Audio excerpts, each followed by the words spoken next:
Hello, today we will be making the royal icing. What you will need is icing sugar, a meringue powder. I've decided to use the Wilton brand meringue powder, and I have a cup of warm water. Let's get started. 1 large bag of icing sugar contains about 7 cups of icing sugar. My family's eaten quite a bit of the sugar cookies already, so I will be using 4 cups of icing sugar in today's recipe. I like to add a tablespoon to add my meringue powder to my icing sugar. So we have 4 cups of icing sugar in the bowl. I'll add 3 large tablespoons of meringue powder. Now that that's in the bowl, I'll gradually add my water. You'll want to add the water slowly. You don't want to add it too quickly. You'll end up with a soupy mess. So just little bits at a time and let it mix. Remember to stir everything at the bottom of your bowls and get any of the icing sugar along the sides of the bowl as well. When the icing has reached this stage, it would be perfect for gingerbread houses or any of your fine detail on your cookies, anything that requires a thicker icing. But we're going to keep adding a little bit more water because today we're filling our cookies. This will also be the point where you add a little bit of vanilla. And again, like I said, just slowly add your warm water.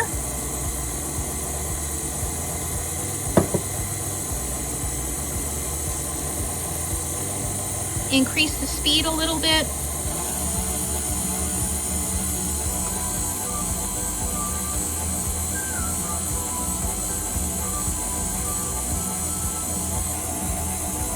I like to increase the speed and let my royal icing mix for about 5 minutes. Icing consistency should still be a little thick, but still, as it falls to the bowl, remain nice, shiny, and start to smooth within a couple of seconds. This royal icing is the perfect consistency to flood your cookies. So I did have a cup of warm water, and I didn't quite use all of my water. So I add red food coloring to my icing. I'm just using the no taste red Wilton. These are the bags I use. I use a tipless bag I've ordered on Amazon. And then I just line my cup with it so that they're easier to fill.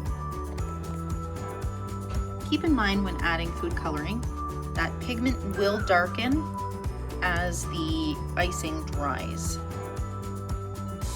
I've had to add just a little bit more dye just to get a darker red.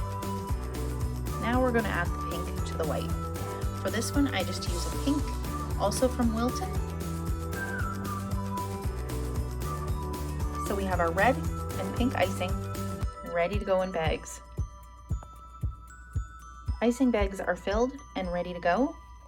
I just twist the top of the bag and use a little snap clip. These I bought from the dollar store. I like to pre-mix and bag all of my royal icing.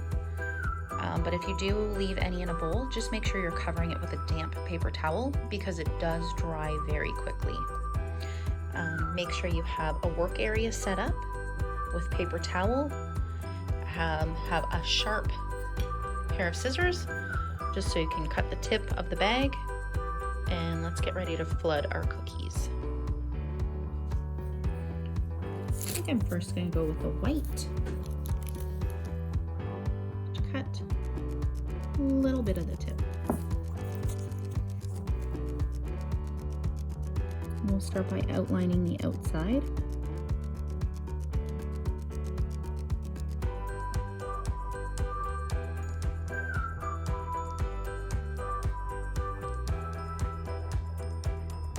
Just gonna have to cut that tip just a little bit bigger. It's gonna take forever to fill these cookies.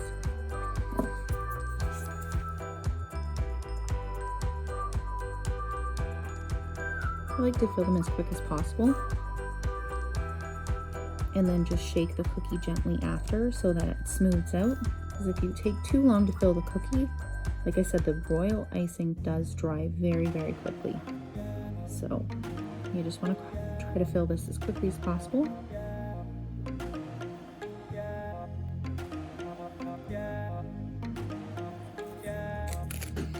And then just go ahead and lightly shake your cookie. Smooth it out and set that aside to dry. Again, we're going to go with red. Let's cut the tip.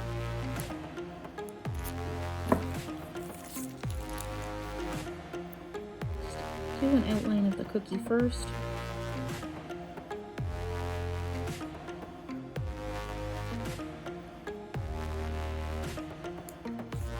And then fill in the rest of the cookie. You don't want to add too much icing either, because what will happen is it will run over the edges and you will not have a nice looking cookie. And that's also why we have to keep the icing this consistency. It's a little bit thicker. That way it's just not running all over your cookie. So we finish filling.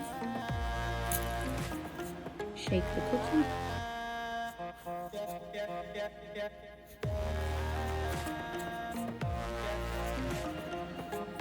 And you have a smooth cookie. Just set that aside to dry. So on this one, we'll be doing a little design. I have a toothpick here that we're going to be using. I'm going to start with the white. Just outline the outside.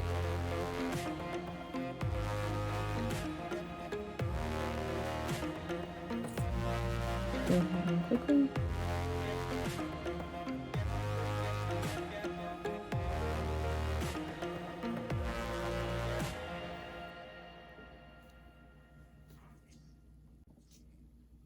Once you have your cookie smooth, we're just going to take our red and make dots all the way around the edge of our cookie. Again, you have to work quickly because the icing does dry.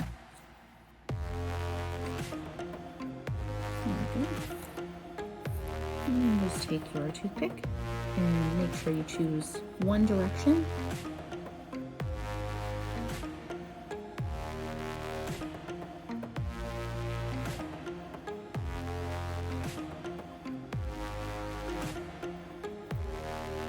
And this gives you that fancy part outline on your cookie. Just make sure you shake it again.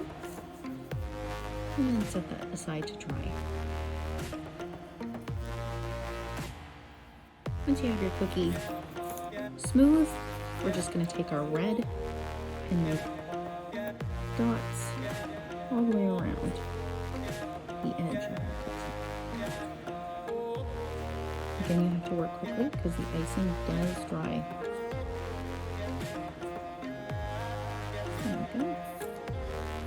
And just take your toothpick and make sure you choose one direction.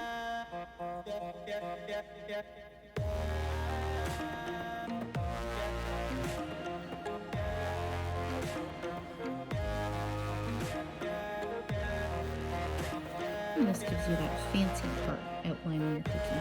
Just make sure you shake it again. And then set that aside to dry. So I have my pink cookie sitting here. I'm just going to add polka dots to this one.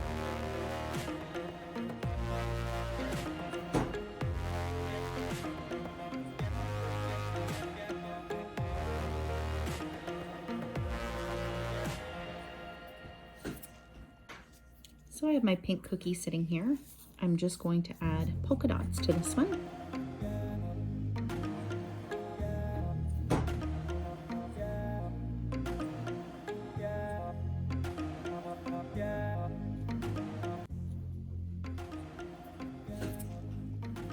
When that's done, make sure you give it a little shake again and just set that aside. When that's done, make sure you give it a little shake again and just set that aside. These cookies are ready to dry. I usually let them sit overnight and then work on them the next day. You can add anything you like to them the next day. You can add lettering, wording, flowers, different decorations, and we'll go over that in my next video.